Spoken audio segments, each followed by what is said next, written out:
Coming up. There are a couple of issues that your federal policing is addressing right now, investigations into a few issues dealing with the government. Are you able to provide us with an update into the investigation dealing with the $60 million Arrive Can scam?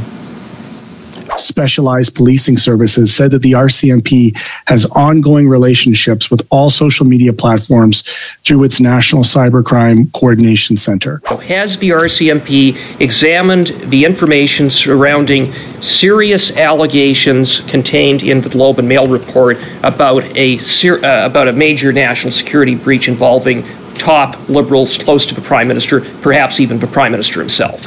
In this instance, we had one case the Auditor General highlighted with the CRTC where, in order to get around a warrant, I believe that a device was essentially wiped or destroyed. This guy's garage. Like and subscribe. The committee is resuming its study of the impact of disinformation and of misinformation on the work of parliamentarians. I'd just like to welcome our witnesses for the first hour today. From the Royal Canadian Mounted Police, we've got Richard Balin, who is the Director General Cybercrime and Chief Superintendent Federal Policing Criminal Operations. Welcome. Denis Baudouin, le Directeur Général. Director General, National Security, and Chief Superintendent, Federal Policing. Welcome to our committee, Mr. Baudouin. Ian, who is the Director General, Federal Policing, Security Intelligence, and International Policing. I want to welcome you, sir. We are going to start with our first round of questioning. 6 minutes on all sides. Every party has 6 minutes.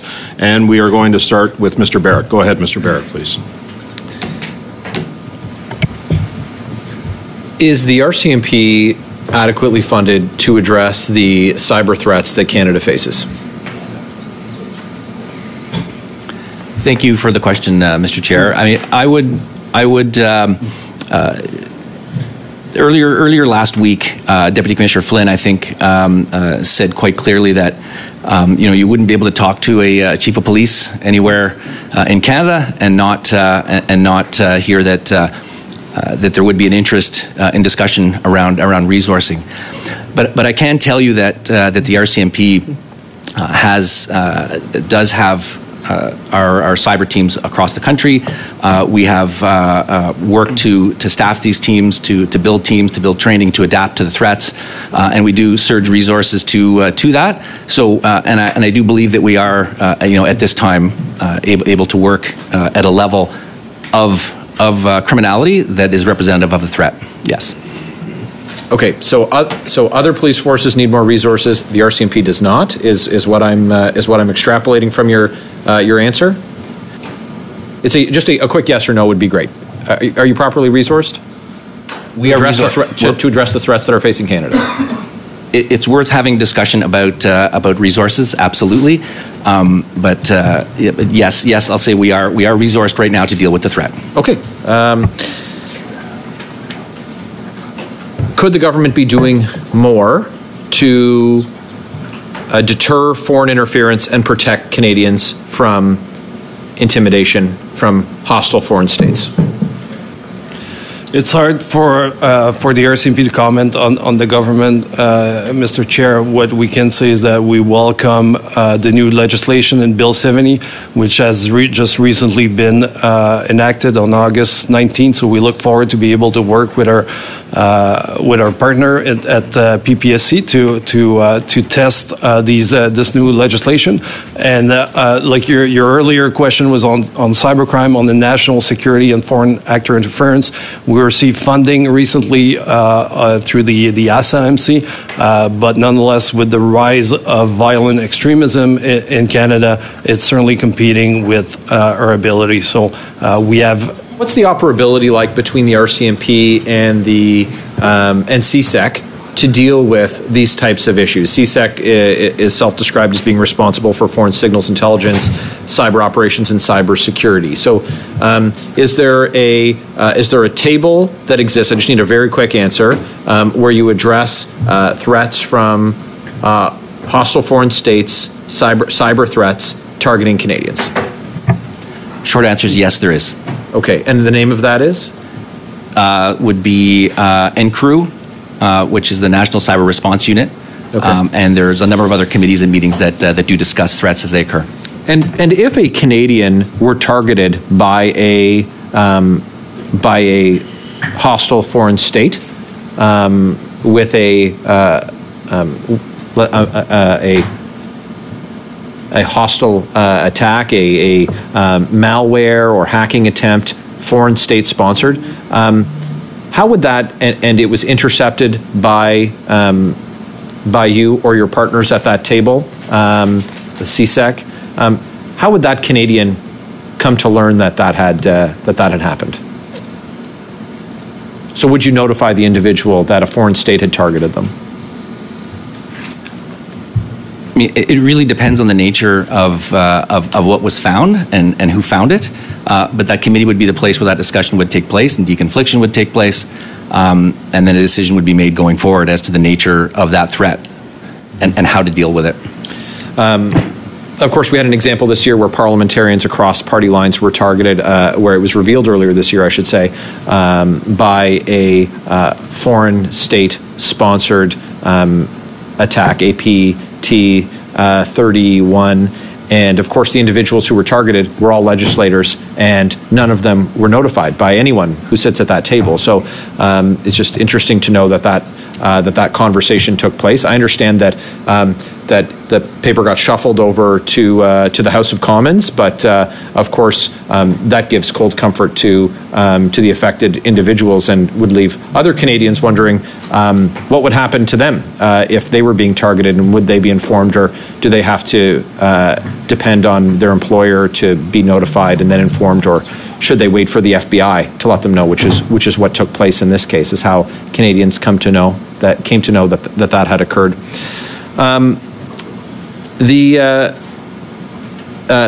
are a couple of issues that your federal policing is addressing right now, investigations into a few issues dealing with the government. Are you able to provide us with an update into the investigation dealing with the $60 million Arrive Can scam?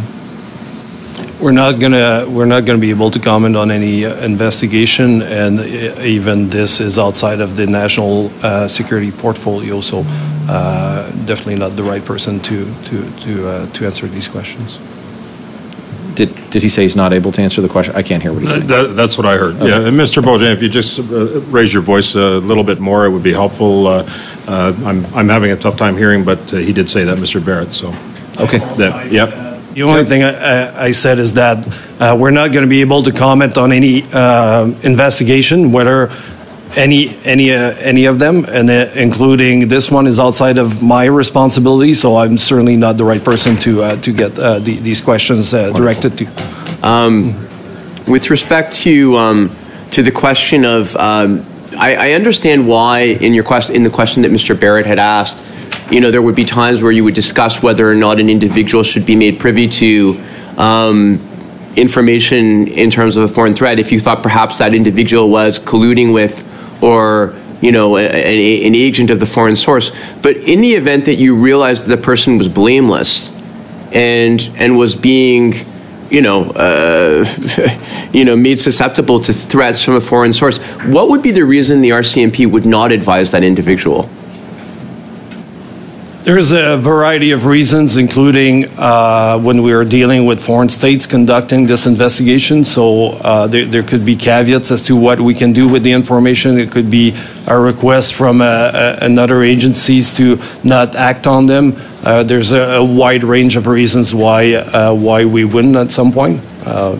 As a part of the committee study on the use of social media platforms for data harvesting and unethical or illicit sharing of personal information for foreign entities, Bridget Govan, the Acting Assistant Commissioner of Federal Policing, National Security, and the RCMP, noted that the RCMP's National Security Program investigates criminal activities, and that if the activities pertain to foreign interference, an investigation takes place. However, she emphasized that the RCMP does not investigate social media for misinformation, disinformation, or attempts to influence the platform. It investigates only if there is criminal activity. Why is the RCMP not investigating misinformation, disinformation, or attempts to influence on social media platforms? Like I said earlier, some instances of misinformation and disinformation may not be illegal in itself. So the RCMP needs to look at whether a criminal offense has taken place.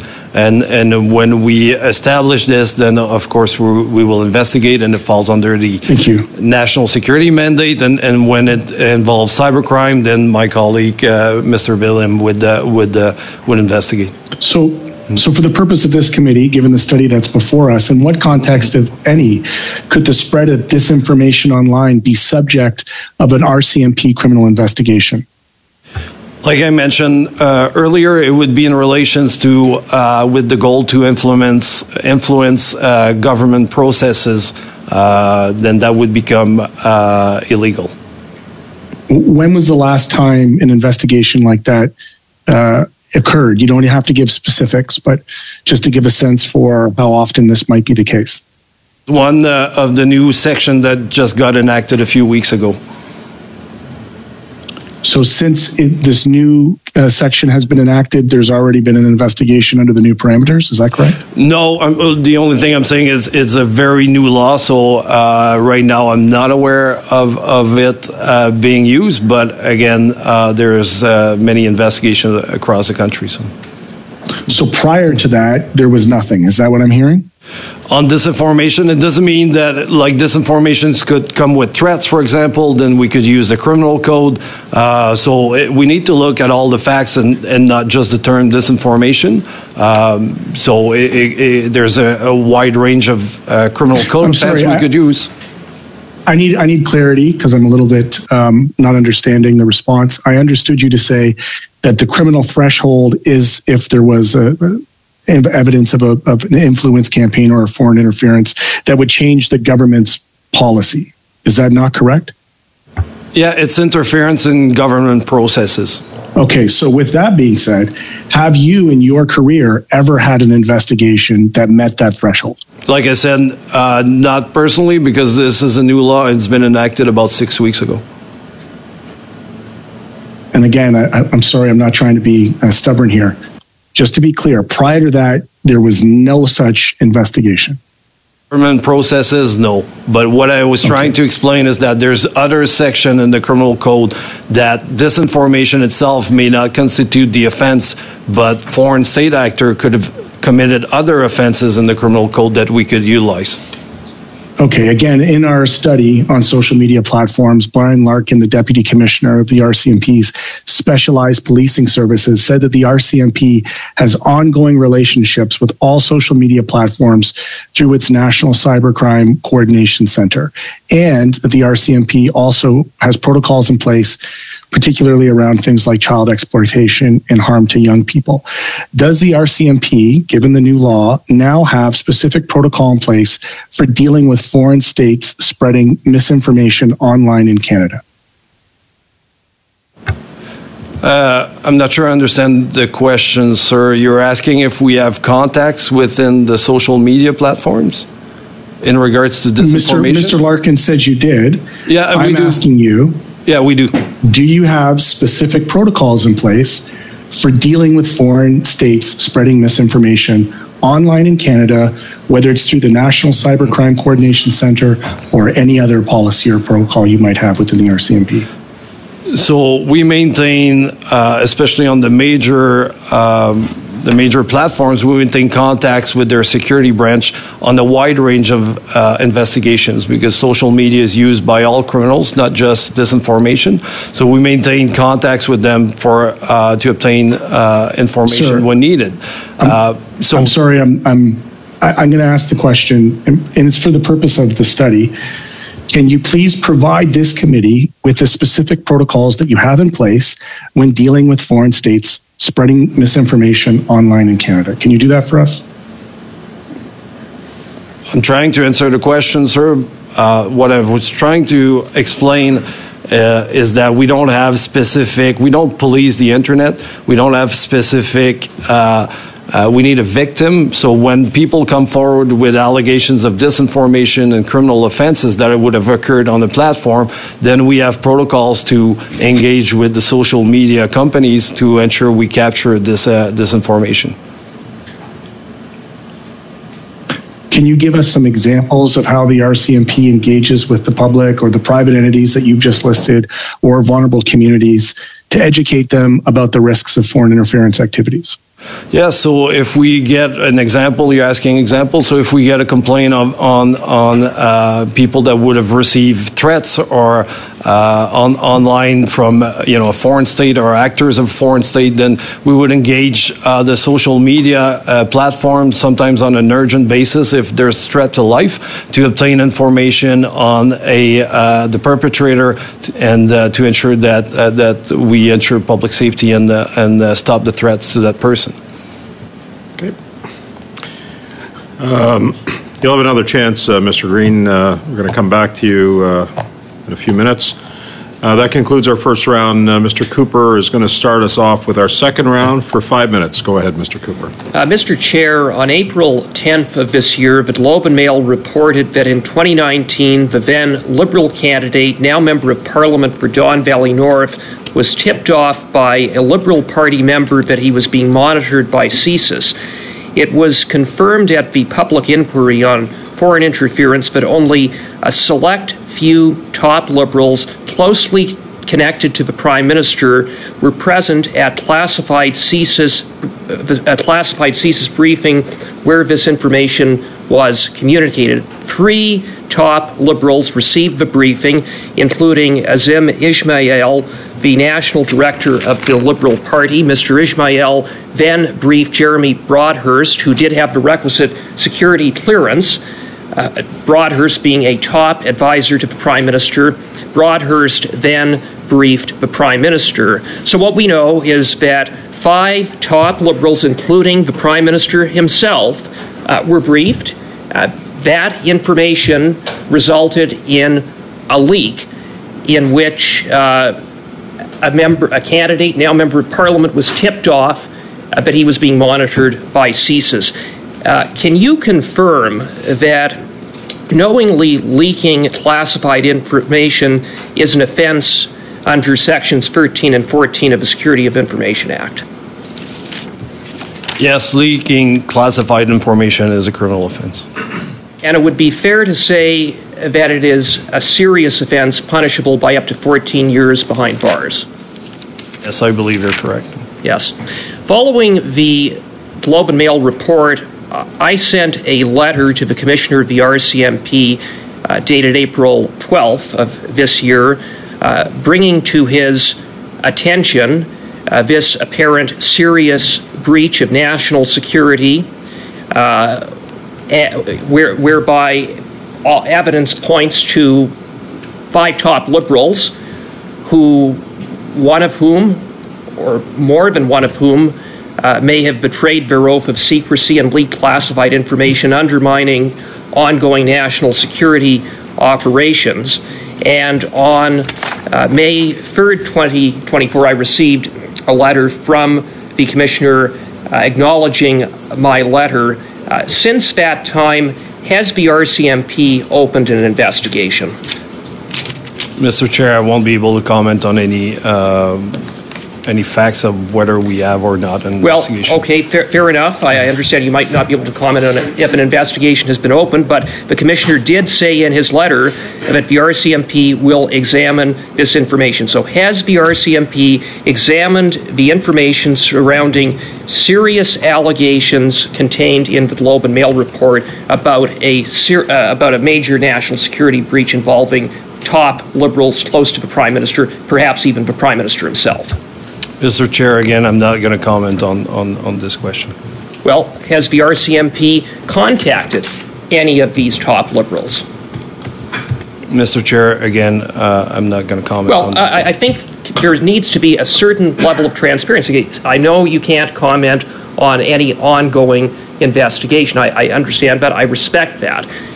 I'll put it to you this way. Has the Prime Minister contacted the RCMP? Has he referred this national security breach to the attention of the RCMP? Mr. Chair, same answer. I'm not going to comment on. Well, it's interesting that you're not able to comment. It's interesting further that the Prime Minister has been silent about it. He certainly hasn't said that he has referred the matter to the attention of the RCMP. We have seen the Liberals at committee try to obstruct efforts to get to the bottom of this major national security breach. And frankly, what we've seen in terms of the Prime Minister's silence, obstruction by Liberal MPs, no doubt, directed by the Prime Minister, is part of a pattern with this Prime Minister, part of a pattern of a Prime Minister who has continually put his personal and partisan political interests and that of protecting top Liberals implicated in a serious crime, leaking classified information that may have compromised a CSIS investigation into Beijing's interference activities ahead of our national security. Canadians deserve better. Thank you, Mr. Chair. Thank you. Yeah, so these changes have been brought in after decades of sort of going along the same, following the same measures. But the new offenses, the resources that are available now to you, do they satisfy your needs? I understand that it's new right now, and you're probably working through it. I think you said as of last week, some new laws are just enacted. Maybe speak a little bit to the processes that have been in place, and how much work do you still need to do to really roll this out? Thank you again for the question, and I can speak to that to a certain extent. Over the last, year to 18 months, maybe even 2 years, the threat related to cyber has evolved. Initially, cyber was looked at much more as a tactical threat, a criminal threat, and most of the evolution of cyber crime and cyber investigative teams was focused, on that aspect. And it's only more recently that our focus has opened up to looking at things like we're talking about here today, disinformation, aspects around more of a strategic threat from a national security perspective. So, that's where this legislation now has led us to, and we'll continue to work within the framework of that to see where it goes. But yes, absolutely, we do have more now than we did. Thank you very much. I want to go back to just better understanding how the RCMP prepared for this meeting, understanding that we're talking about foreign interference. We've just had, I think, some major revelations vis-a NSICOP. I'm wondering, in preparation for this meeting, if either of the witnesses had the opportunity to kind of reflect on the global comparators where police services, national police services that would be akin to the RCMP might also be dealing with these same types of situations. Mr. Chair, is the question, how did we prepare for the committee? The question is, in preparing for the committee and preparing for this work, for this study, did you take a look at best practices in other jurisdictions? Yeah, we always do, not just for this committee, Mr. Chair. We were part of the Five Eyes Committee. So can you please provide what examples you would use from other jurisdictions that you would have as recommendations for this study? I'm not familiar with the study, but what I can say is that there's several best practices that we use.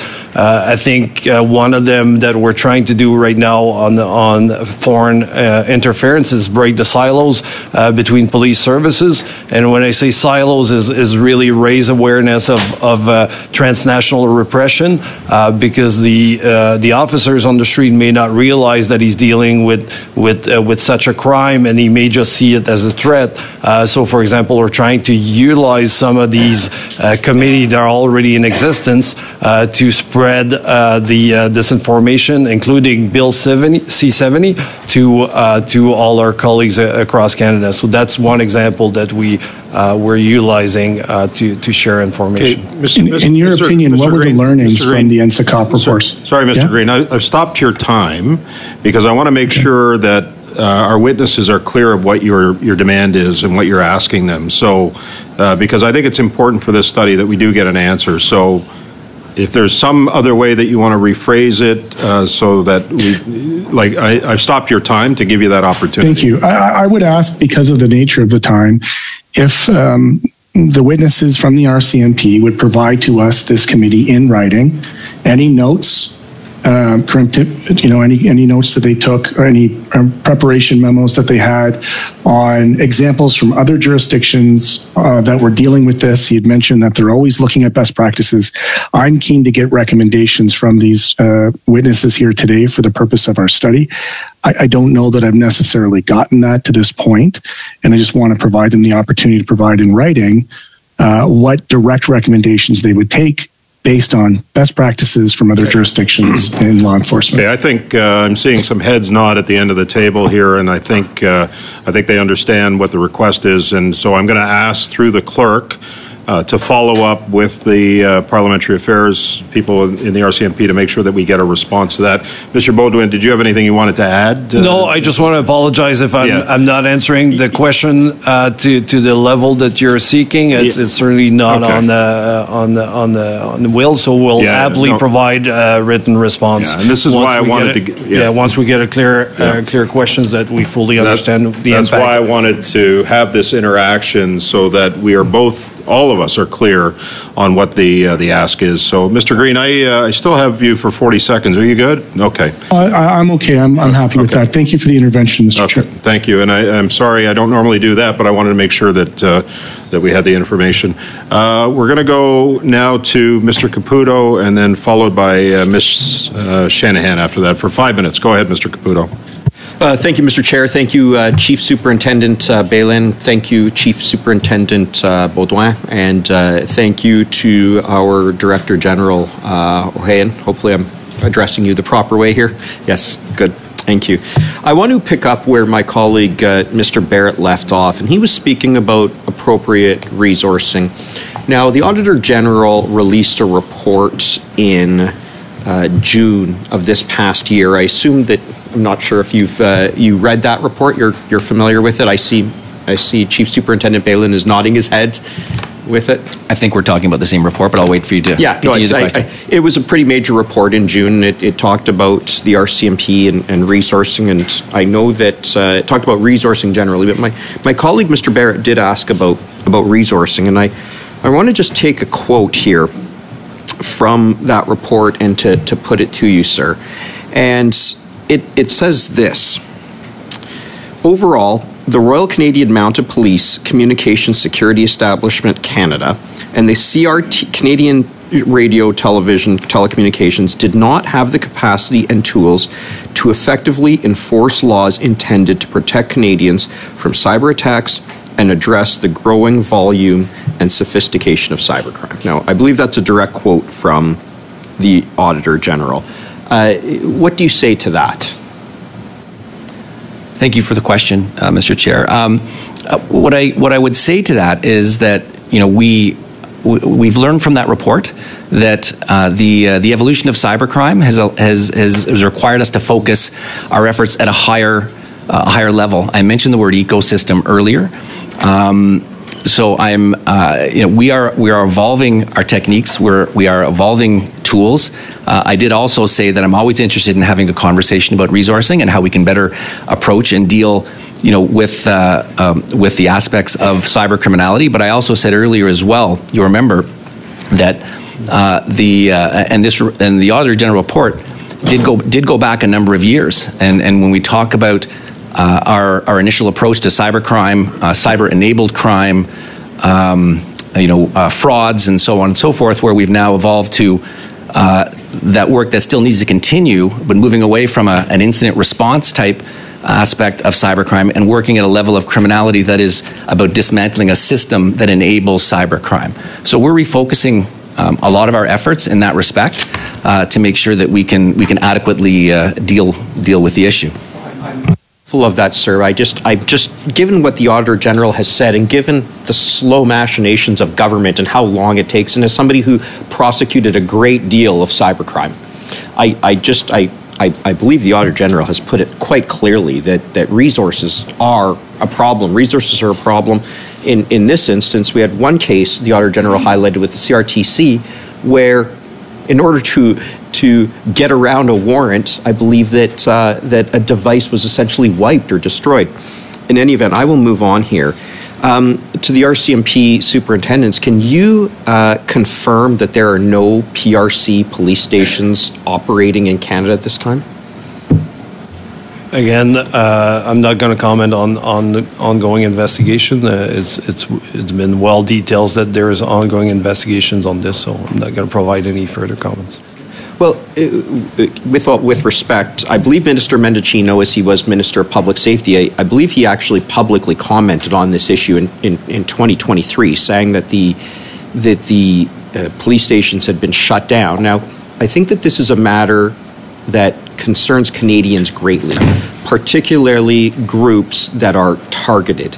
And I'm just, candidly, I'm a bit surprised that we can't even hear in Parliament say whether or not there are police stations. I mean, I understand that there are active investigations, or there might be. I'm not sure if there might be. How can't we just say yes or no? These things are or are not operating, and how does that jeopardize an investigation? So there is active investigation. To your point, saying there might be, I think it's been confirmed that there is active investigation. And again, I'm not going to comment further on this subject.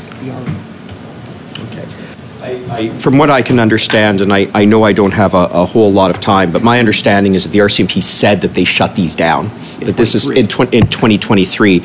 So if that's different in 2024, here we are as parliamentarians studying foreign interference. I think we should know whether or not there has been a change there. Do you have any comment to that? I don't have any comments, Mr. Chair. Okay, thank you, Mr. Caputo. You talked about disinformation and misinformation. We've heard several definitions of that over the course of our study. I'm kind of old school. I remember when it used to be known as lying, to be quite frank. But you mentioned in the criminal code, there was no distinction between or no identification of disinformation or misinformation in the criminal code. What's the equivalent in the criminal code that police agencies would use for the spreading of lies, et cetera? Would it be considered mischief in the criminal code, or what would you use to apply that? I'm not sure, misinformation in itself is a criminal offense, Mr. Chair. Disagreement that you have or a difference of opinion. Those are the definitions you stated earlier and what we've heard in previous testimony. Yeah, the biggest difference with Bill C-70 is that if a campaign of disinformation with the purpose to affect government processes, it may become criminal.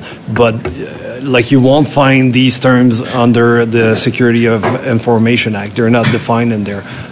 So I think it may be something for the committee to, as the member alluded, to see if there's value in defining them.